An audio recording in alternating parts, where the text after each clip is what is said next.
Bihar assembly ఎన్నికల నేపథ్యంలో మహాగఠబంధన్లో సీట్ల పంచాయతీ తెగడం లేదు.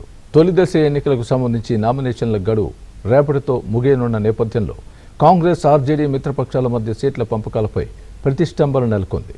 ఈ నేపథ్యంలో ఆర్జేడీ అధినేత లాలూ ప్రసాద్ యాదవ్కు కాంగ్రెస్ అగ్రనేత రాహుల్ గాంధీ ఫోన్ చేశారు. సీట్ల పంపకాలతో పాటు కేటాయింపుల్ని పూర్తి చేయాలని సూచించారు. మరోవైపు కాంగ్రెస్కు కేటాయించిన సీట్లు బలమైన నియోజకవర్గాలలో ఆర్జేడీ మిత్రపక్షాల మధ్య అభిప్రాయ భేదాలు ఏర్పడినట్టు తెలుస్తోంది.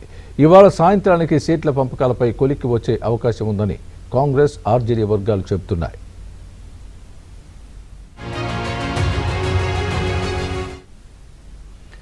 ఇక ఎన్డీఏ కూటమిలో సీట్ల పంపకాలు పూర్తయి అభ్యర్థులకు సంబంధించి జాబితాలు విడుదలయ్యాయి.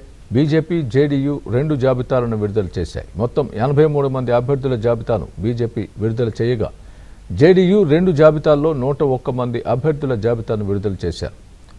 ఇక ప్రశాంత్ కిషోర్ నేతృత్వంలో జన్ స్వరాజ్ కూడా అభ్యర్థుల జాబితాను విడుదల చేయడంతో పాటు ప్రచారంలో దూసుకువెళ్తున్నారు.